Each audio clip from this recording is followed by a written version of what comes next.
Hello everyone, I hope you're doing well. Today we're going to be resuming the career mode of Patrick Essien. It's been quite a while since we last saw him, and that was due to me trying to enjoy Easter with the family, so I couldn't really get up to anything YouTube-wise. But we're back now, and hopefully I can make it up to you guys by putting in an entertaining video.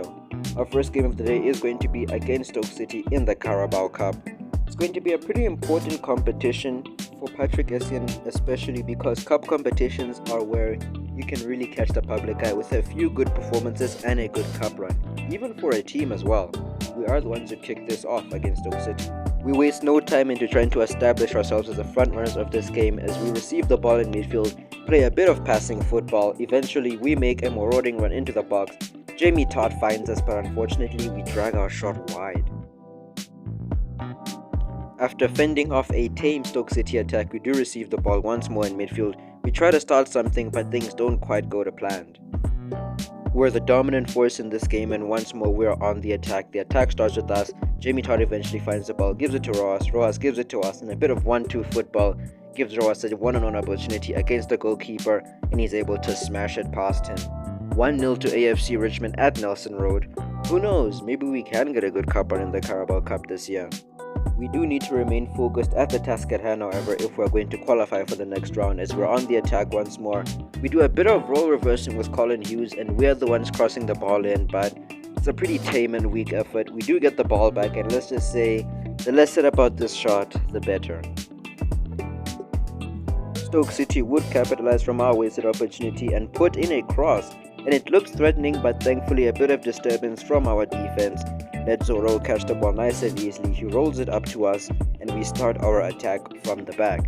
We do a bit of dribbling, find Bamba catch, and now it's all up to him now. He sends a beautiful ball into Sam Obisanya. Obisanya is able to beat Fox in the wings, and he eventually cuts it back to me. We do play a bit of one-touch football in the wings. Eventually Bamba catches the one on the ball. He gives it to Rojas, and another 1-2 play, and maybe a decoy run from me gives Mo Bamba catch an opportunity he's not gonna miss. We are now on the transition and momentum is high for us. I am able to progress the ball to Mo Bamba catch. Now he's on the ball. He gives it to Jamie Todd. Todd tries to find Colin Hughes. It's a bit of a weak pass, but it's fine because we're still on the attack. This is still looking dangerous. I receive the ball once more. I'm getting cornered here. I have to be forced to give it back to our defender. I get the ball back. We send one into Danny Rojas, and unfortunately this shot gets saved. It's almost half time and we get the corner. Stoke City clears it out nice and easily, but we're on the edge of the box. We are confident. We take a power shot, but unfortunately it gets blocked, and it's an easy claim for the Stoke City goalkeeper. But it's still quite the competitive performance at half time. The second half begins, and shortly after the referee blows his whistle, there's no let-up. Thanks to the help of Mo Bamba catch, we're able to retrieve the ball in midfield, and we're on the counter-attack once more. I make a run, I'm wide open, but unfortunately Danny Rojas sees me too late. Now Stoke City find themselves with a free kick in a dangerous area. Baker to deliver it in. It's a decent delivery, but thankfully we are able to clear it out. But Stoke City are still looking dangerous. They still have the ball here. We have to remain strong. We try to regroup, get into formation. They are able to run it into the wing, and thankfully we do get a deflection, but this is still looking dangerous. We're unable to retrieve the ball until eventually we do get it back, and now we're the ones on the counter-attack. I turn around and waste no time to find Sam Obisanya with the long ball. Now it's all up to him and his supporting crew. He gives it to Jamie Todd, he dummies it, he gives it off to, I think that is Danny Rojas, but the shot gets blocked. However, we stay competitive. I don't think that was Danny Rojas who took the shot, but it doesn't matter now as we find ourselves with our own opportunity, but we miss it. It is the 75th minute, and I'll be very honest, I am very tired. I'm barely able to power through, but I still manage to find a way, to find some energy to put in a shift in the defensive sides. Stoke City do get themselves an offensive push, but we're able to put it out of play. We're on the attack once more. We don't need a goal, but it would definitely look better on the newspapers. We are on the attack once more. Rojas gives us the ball in midfield. We run with it. We try to find a marauding Roy Kent, but unfortunately nothing opens up. Eventually we do get the ball in the flanks. We see if we can cross it in, but we have to dish it back to Sam Obisanya. Eventually it finds Kent, but he wastes the attack. We're on the attack once more. Although it starts dangerous, nothing really happens here. We basically had the last attack of the game and we were just basically taking advantage of us having the clock on our side. We try something, but unfortunately Todd can't find us and Roy can go for something special. But with it going off target by quite the margin, we do win this game against Stoke City 2-0 and we find ourselves in the next round of the Carabao Cup. Perhaps this is the beginning of something special. It's all well and good with the team. We enter the tunnel heading into the locker room, but our assistant coach stops us halfway there and he tells us about an interesting opportunity for us.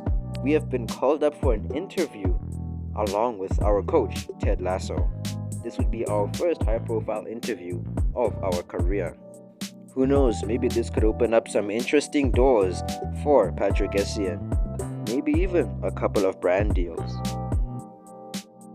I simulate a game against QPR in the EFL Championship and Colin Hughes gets himself a decent performance and a brace.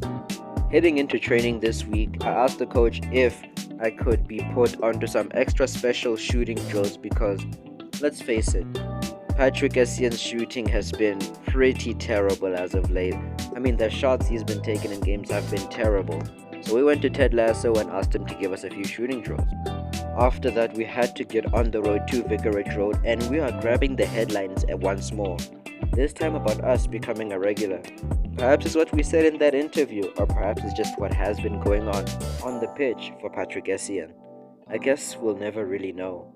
But we have an important task at hand, a tough task to face Watford and to hopefully beat them at Vicarage Road. It's quite the atmosphere. And given that it is raining, it's definitely going to be a tricky game. We do get things kicked off here at Vicarage Road. Hopefully something special is about to happen. So straight from kickoff, we're on the offensive, we're looking dangerous. I'm looking a bit spicy, a bit zesty, a bit of trickery here and there to fool the Watford defense and progress the attack forward. But since we can't find anything in the center, I think, hey, let's just send this out wide, a bit of a 1-2 from Trent, just to distract Watford a bit. We get it out wide, and unfortunately a cross cannot be made, so we do cut it back. But Hamza Chowdhury starts the attack as soon as I get on the ball. Just when we thought we'd be on the attack, Hamza Chowdhury has something to say about that, giving Watford a shooting opportunity, but it goes wide. We try to stop the ball out from the back and Hamza Chowdhury is not giving me any space. It's like the Watford manager specifically told him to keep me marked and keep me on a tight lead. We tried to start an attack, but unfortunately we couldn't progress it when both Hart and I were on the run. And again, on face-off against Hamza Chowdhury, he's a bit too close for my liking, and eventually we are able to get away from him for a few moments. Jamie Top in the box, he gives it to us, we can't shoot from here, nor do we have the confidence to shoot from there, so we try to give him a little bit of a dink to the left back, but eventually we do get ourselves an opportunity to shoot. No power shot, just a simple finesse, but unfortunately it's too weak. We do keep the pressure on Watford. We find ourselves on one more attack. We send it to that right flank once more. Try to play it inside and eventually Danny Rojas gets an opportunity to shoot, but it is blocked. Watford try to play it out from the back, but with some good defense, some good pressure from me, we find ourselves in a dangerous opportunity after recently getting the ball back. Hart gives it back to me. I try to take a shot, it's blocked, and unfortunately I took too long to make a decision. We're really doing everything we can to score a goal here, but it just doesn't want to budge. Their defense is very stubborn and this is very frustrating for us. But perhaps their defense is getting frustrated too, as Watford's right back gives away a silly free kick, a silly set piece, something that we're definitely going to appreciate and something we're going to try to gobble up.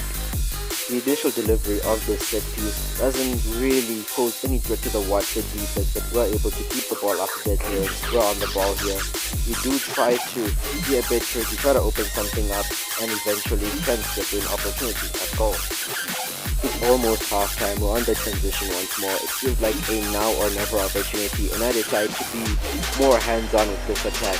Danny Rojas is on the ball, and I take the opportunity to see if there is going to be any opportunity for me to make a run.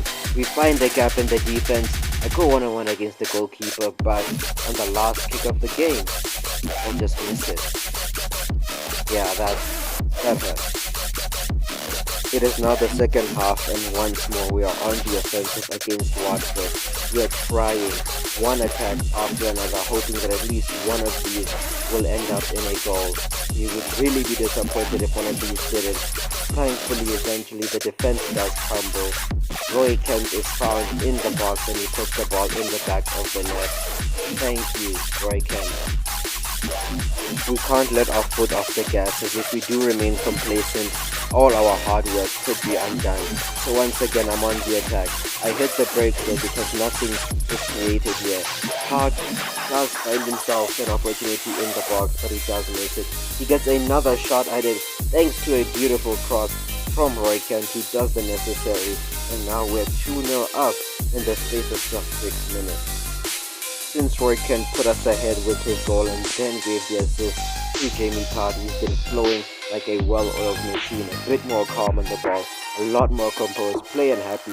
We even get an opportunity in the box, but we don't score it this time. In the 77th minute, the AFC Richmond defense was looking complacent, and Watford were looking to punish us for that, as they were able to get a dangerous shot on goal at the edge of the box.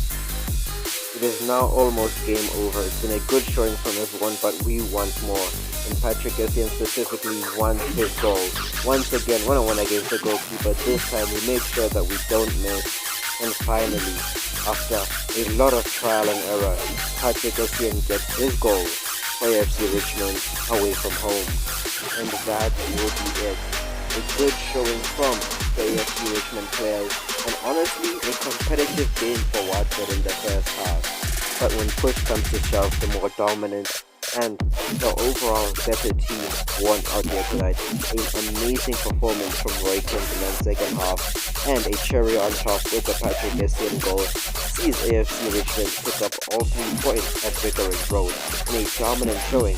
I take nothing away from Watford, but for all of the first half and a bit of the second half, they were a well-oiled defensive machine.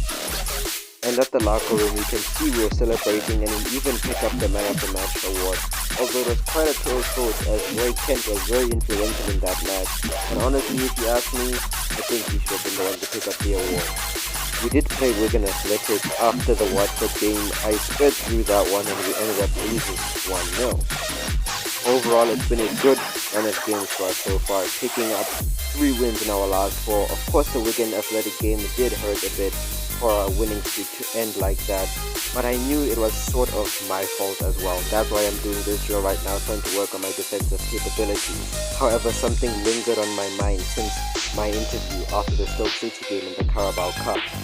The press asked me what my dream club was, and I obviously said AFC Richmond, but honestly speaking, I'm not sure which one it really is. You could call me a bit of a snake, but I've loved these 3 clubs specifically for almost my entire life, and I just don't know which one I should choose as my dream club.